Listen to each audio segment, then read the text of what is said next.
after you is like coming into bat after Virat Kohli, right? So मुश्किल है, कोशिश करेंगे, क्योंकि आपका तो मैं जब से आपने एक पार्लियामेंट में एक तकरीर आपने दिया, शायद 7-8 साल पहले, बहुत ही इमोशनल, बहुत ही जज्बाती एक तकरीर था आपका, जिसको मैं टीवी पे देखा था. मैं तब शायद पॉलिटिक्स में I was absolutely a greenhorn. I would still like to believe I'm a rookie, but been a huge fan. So it's an honor that you're sitting in the audience listening to me. Thank you very much, Umar.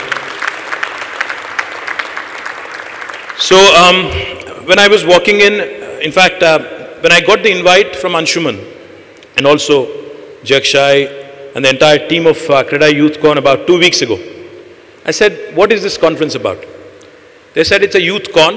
You know, you'll have a lot of youngsters, and you also have Sachin Pilot, Umar Abdullah ji, you have Dalai Lama, you have an eclectic gathering coming in. So firstly I said yes because of the intrigue factor. I said this is great, just to get to meet you and be in the same room as you and listen to you. I said yes.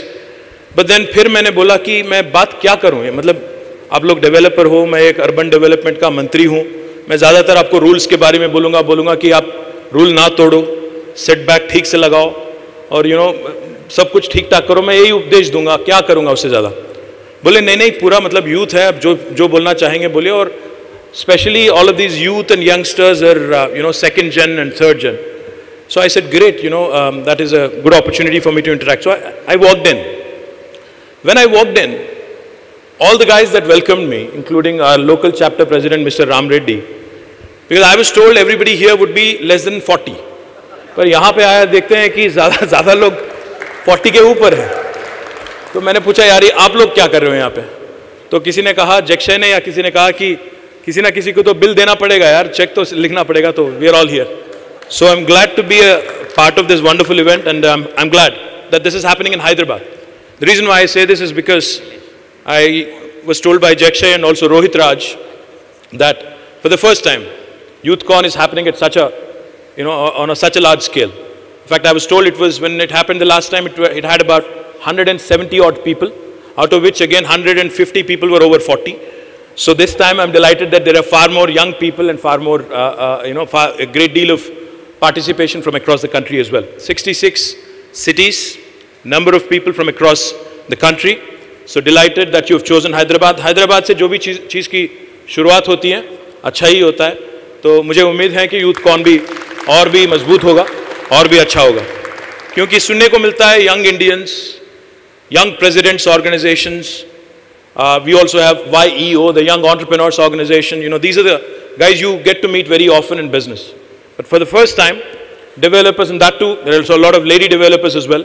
I see young women as well. So it's a good sign that things are changing and changing for good. Now let me just give you a quick perspective of what this young state of Telangana, which I call the startup state of India. We've been around for nearly 40 months now. June 2014 is when we came into being. And in the last 40 months, we've done some things which I believe are going to be trendsetters and are going to be definitely pioneering efforts for not just the real estate industry, the construction industry, but also the country at large. Let me tell you why I think so. In fact, let me also share with you one thing. In fact, I was being told by one of my distinguished colleagues on the dais that it's a good thing and a good sign for the country to see young leaders such as Sachin Pilot, Umar Abdullah ji and myself. I'm by no definition or by no means young, sorry for all the young people out there, but still I was being told that it's a good thing that people and politicians cutting across from different parties, from entire spectrum literally so to speak, are coming together and are talking about the industry. What I would like to believe is, in fact, while we are on the cusp as a country of breaking into the big league, where the reason why I say that with a lot of confidence is because the world is aging, but India is getting younger. The world at large, if you look around, the 7 billion plus, the average age of the world is getting higher and higher in several countries, including the most advanced nations, economically that is. The average age is above 40. But India, the average age today, more than 50% of the population is less than the age of 27. More than 65% of the population is less than 35. And in a knowledge economy, in an economy dominated by Facebooks, Twitters, WhatsApps, Googles and Orkuts and LinkedIn's, I don't know what else has come in today or yesterday, but in an age where knowledge dominates, in an age where knowledge is supposed to be your raw material input into creating more wealth, into creating more economic opportunities, into creating more employment opportunities, I think India is really on the cusp of breaking into the big league because of the firepower that it really holds today in its armory. Now, the reason why I say this again with a lot of confidence is also because we have young leaders across the country today, in the form of Sachin, in the form of Omar, in the form of several other leaders who believe and who understand the primacy of economics over politics. Yes, politics is going to be there. Politics in a democracy is the mainstay. Politics will determine our future. Everything that happens in our daily life in a democracy, and especially if you're living in the world's largest democracy like India, politics will decide your future. And you ought to be, as young people as well, deciding what your future politics is as well. But today we have a leadership in the form of our Prime Minister, in the form of our Chief Minister in Telangana, Shri K. Chandrasekhar Rao, who understand that economics is far more important than politics. Politics can happen every 5 years when an election comes about. Yes, we can do our own riff-raffing, tu-tu, meh-meh, that can happen. But economics, creating great employment opportunities, creating more wealth so that we can distribute more wealth, balancing our welfare and development activities, that is the primary challenge of any government across the world, be it from our own state here and our Chief Minister KCR, all the way to American President Donald Trump. That is the biggest challenge. That is why you see President Trump talking about how America also has to create more manufacturing opportunities, how more development has to happen inside of America so they can create more opportunities and employment for Americans as well. So this is a challenge that is universal. And the reason why I allude to this is because your industry, the home building industry, the office space building industry, the real estate industry, the construction industry is one of the largest employers of this country and this world possibly. Let me remind you all of that. And I do know for a fact, and the reason why I mentioned again economics and the primacy of it over politics is also because I do understand, I think you understand it better than me, that home buying or office leasing is only a byproduct of industrial expansion, is only a byproduct of economic expansion that happens because of the efforts of the government, because of the efforts, the conjointed efforts of industry and government together. Now, when you understand that and when you actually are in a position to be able to dictate policy, I think that's when real change happens. Now, in the state of Telangana, in our own little gambit, we have done some things which I think are exemplary.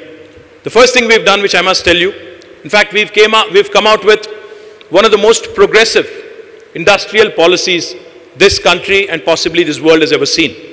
We call it TS-IPAS. Let me just give you only 3 salient features of this wonderful policy. This was unveiled in 2015, on June 2nd. This policy that I have just mentioned, TS-IPAS, allows you, for example, Jakshai here has a piece of land in Hyderabad and he wants to construct, say, a mall or an office space or an apartment complex, whatever he wants to build, or a factory. Today in the state of Telangana, unlike any other state in the country, we allow for what is called a self-certification, which means as long as the investor believes that he is or she is going to be in compliance with the law of the land, we allow you to start construction on day one without waiting for a clearance from the government. This is unheard of in India. This is unheard of in India. Because we believe when you make an investment choice, it's not just an economic investment you make. It's an emotional investment into a new region, into a city, and you would have done your due diligence. We would have to understand, we would have to believe that as a law-abiding corporation, law-abiding entity, you would want to be in consonance, in sync with the law of the land, and you would have done your homework as a professional organization.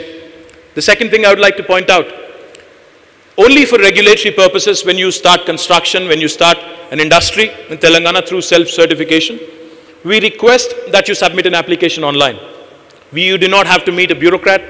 You do not have to call on a minister. There is no graft here. कोई लेना देना वो वाली धंधा यहाँ पे नहीं है. आप जब ऑनलाइन एप्लीकेशन डालते हो 15 दिन में हम एश्योर करते हैं by statute. We promise clearances in 15 days by statute, by an enactment of the legislature. And if we do not deliver, because some of you might say, well, I've heard this before, a lot of mantris, a lot of secretaries tell me this, कि हम single window के जरिए देंगे, but वो single window के पीछे हमेशा multiple window होते ही हैं, किसी न किसी को जाके मिलना ही होता है, बहुत लोग ये कहेंगे. But Telangana is unique because ours is a true single window without any grills. And the reason why I say this is because if I don't deliver on the 15-day promise, on the 16th day your application is deemed to have been approved by default.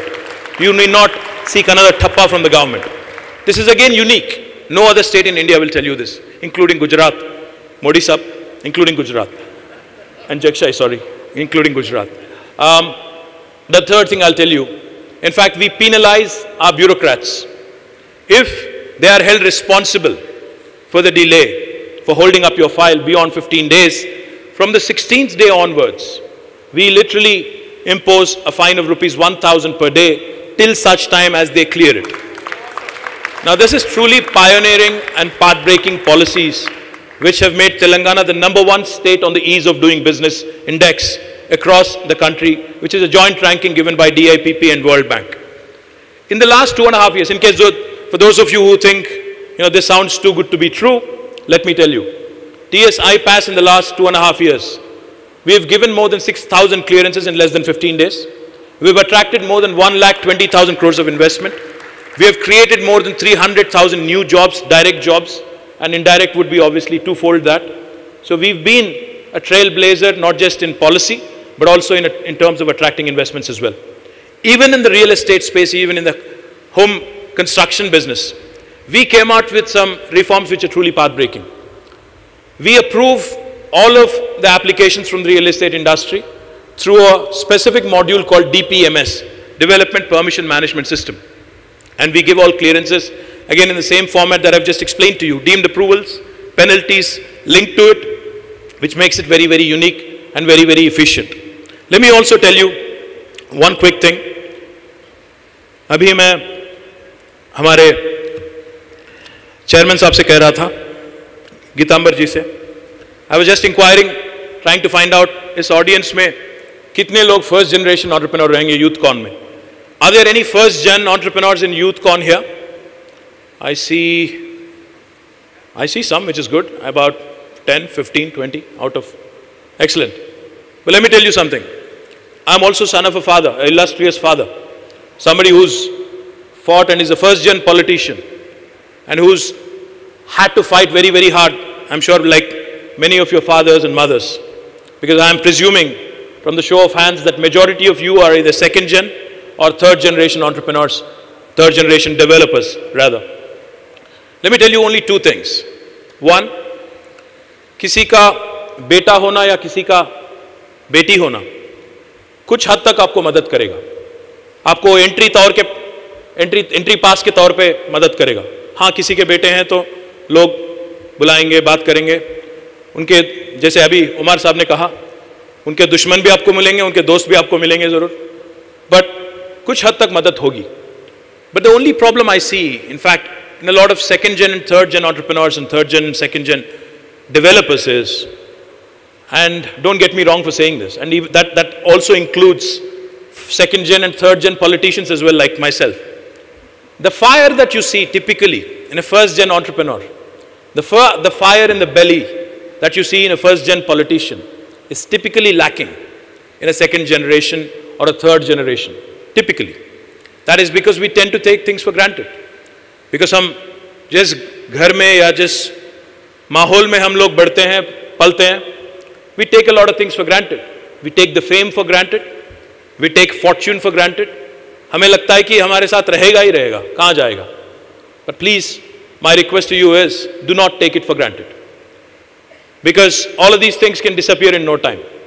You need to sustain that fire in the belly to actually leave your own mark and also ensure that you leave your legacy, which obviously you've inherited. My request to you is, हाँ, काम तो करना है, किसी के छवि, like I said, following in your father's footsteps is not easy. Filling in big shoes is not easy for sure. But nevertheless, I think while we continue to grow, while we continue to not let down our parents and in fact make them proud, it is also important to remember that we also have to assert ourselves, leave our own identity. The reason why I say this is because India today offers amazing opportunities for developers. We are exactly where China was about 20-25 years ago. अभी मैं बात कर रहा था थोड़ी देर पहले आपके national executive से, आपके लीडरशिप टीम के साथ. किसी ने कहा कि थोड़ी मायूसी है इंडस्ट्री में, क्योंकि आजकल कई जगह पुणे में या कहीं और, हैदराबाद तो बहुत अच्छा है वैसे, हैदराबाद का मार्केट भी बहुत अच्छा है, you can check it for yourself. I don't know about other cities, but I can tell you for sure Hyderabad is doing really well, and Anshuman can vouch because last year our office space absorption in terms of percentage increase has been the highest in the country and possibly one of the highest in Asia also. In fact, our growth, our real estate expansion has been quite high. The reason why I say, while there could be a short-term blip, a little bit of a letdown here and there, I think India today offers amazing promise. India is exactly where China was 20-25 years ago. For those of you who've been to China, those of you who've been to the new economies and fast-growing economies, you would understand what I'm saying. They are building cities in no time. They're building townships in less than 5 years. Now, India needs infusion of capital. India needs good firepower in the form of young developers who can come in, who can literally take the bull by the horns and create new cities, greenfield cities, brownfield opportunities, correct whatever deficiencies, anomalies there are in the existing system, and move ahead with a lot of vigor, with a lot of enthusiasm as well. Governments are here to bring in reforms, to be your partner, to ensure that there is no graft in the way you work with the system. Yes, there are going to be challenges. Kabhi ka ek baar industry ka downtrend hoga, downturn hoga, and you'll have to put up with a lot of mediocrity, trust me. When you come into this system, this walk of life, you will be interacting with a lot of people who you would rather not interact with. But unfortunately or fortunately, that's the order of the day. That's the nature of the business. It's a territorial thing. You'll have to deal with mediocrity. Because once you start building, once you start moving ahead in the form of the new age developers that you're all looking to be, I believe that capital would not be a problem. Bringing in reforms, bringing on governments on board and making them your partners is not going to be a challenge. But the biggest challenge that you will have is sustaining that enthusiasm, sustaining that fire in the belly, and making sure while you continue your legacy, while you take forward your legacy which you have inherited, leaving your own mark. So without saying too many things, my compliments to the team of organizers. In fact, I'm a guy who believes in informality, so I'll be taking a few questions as well. But my compliments to the team of organizers, and my compliments once again to the distinguished gathering, the ladies and gentlemen. I hope you have a wonderful stay in Hyderabad. Thank you.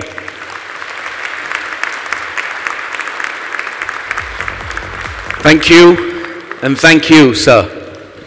To you with a mic. Mr. KTR will, of course, be taking questions. Somebody will come to you with a mic. But no, just don't do that. Just raise your hand and somebody will come to you with a mic. Thank you. First question right there, I guess. Do we have somebody? Or? India is where China was 2020. The increased competition, Hyderabad, you gave a lot of examples of. Well, firstly, let me tell you, the comparison that I made with China is a little oversimplified. The reason is, while China is a country, India is a continent. India literally, while technically we are a country, we are United States of India. जहाँ पे हर चीज़ हर 200 kilometre में बदल जाती है. हमारे official languages 22 हैं, unofficial languages शायद 700 या 750 कुछ हैं, और इनमें से कहीं के स्क्रिप्ट भी नहीं है. India is a very complicated, very heterogeneous country, with a very complex structure, and we are a democracy. So a lot of times, what China can get done in 2 months, 3 months, 6 months, India will take 2 years, 3 years to get the same thing done. But experience shows that democracy works, and democracy in the end is always better for humanity as well. So direct comparison with China, I would say, is a little oversimplified. But yes, there are a lot of learnings. You're absolutely right. How can Hyderabad learn from Bangalore? How can I learn from Pune? How can I learn from Kolkata? How can I learn from Delhi, etc., etc.? I think this is primarily the job of I mean, I don't want to just push the ball into their court, but it is primarily the job of Government of India. See, they've come out with a real estate regulatory authority, a RERA Act also, which they've asked us to implement, which we are implementing in letter and spirit. But the fact of the matter is, there are a lot of learnings from across the country which we need to be able to latch on to, which we need to be able to also imbibe. Conferences like these, deliberation today, tomorrow, I'm sure also will give me more inputs, practical inputs that I can implement, because I'm sure even in Hyderabad there would be a lot of things that I need to change as well. For example, Abhinav, in fact, very recently, there was a town planners conference right here in the city of Hyderabad. वहाँ पे मैंने एक idea float किया था. मैंने कहा कि जब हम परमिशन देते हैं किसी को एक कॉम्प्लेक्स बनाने की या एक कंस्ट्रक्शन को इमारत बनाने की, normally majority of developers are good, like majority of politicians are also good. There are bad apples always, here and there. But normally, while majority are good, there tend to be deviations. अगर मैं आपको permission देता हूँ 1 million square foot बनाने की, कुछ लोग थोड़ा ज़्यादा बना देते हैं. तो मैं कह रहा था, ऐसा क्यों ना एक लेजिस्लेशन बनाए जिसको लेके जितना भी आप एडिशनल स्पेस बनाओगे, जितना भी आप कंस्ट्रक्ट करोगे additionally, in addition to what has been permitted, why can we not legislate that will belong to the government? So I think there are a lot of radical reforms, radical thoughts across the country, across the board, which we need to sit, understand as a country, as governments, and also try and learn and try and also unlearn some, because there are also some legacy issues which we need to get away with. So yes, these sort of conferences, short answer, and a concerted effort of Government of India and concerted effort of young leaders like yourself. Yeah. Superstar Rajinikanth is on his way. I think you guys have an interesting time ahead. Thank you, sir. Honestly, we were very jealous the way you spoke, like we were late. Very kind, very kind. Thank you. A serious question is, what has... Give them more practical inputs. Give them practical inputs in... See, a lot of times government's rules, regulations, etc., are very archaic. They're rooted in history. There are a lot of rules and regulations which have been there, which nobody has really bothered to take a relook at. I think youngsters such as yourselves, especially the Credai Youth Con, you guys need to have a attitude of questioning everything that there is already ingrained, which has been followed for the last few decades. You guys need to start questioning more. You guys need to start engaging with the government, the bureaucracy, the official machinery over there. And I think since you have a very strong national body in the form of Credai, which is also supporting you, I think once one state starts implementing something, there is always that pressure. Say for example, Telangana implements something, there is pressure on adjacent state also to start doing it. Likewise, I think we have to kind of push each other, raise the bar, continue to do it. But yes, good luck with Tamil Nadu politics and whatever is happening there. This degree in biotechnology from Pune University. So my Ganesh Khind mein 2 saal tha. I love that town of yours. On the question that you asked about T-Hub, we are very proud of T-Hub. It's the country's largest technology incubator. It was set up by the government. Even before Prime Minister Modi said Startup India, हम लोग की शुरुआत भी हो चुकी थी और launch भी हो चुकी थी. That is India's largest technology incubator today. In fact, the idea is very simple. The idea is, in India we have wonderful academic institutions. We also have good governments. There is a lot of firepower, like I said, among the youth of India. हम लोग बहुत ही लोग यहाँ पे जितने भी लोग बैठे हैं, we are all addicted to social media. We are all addicted to a lot of software tools, tech tools.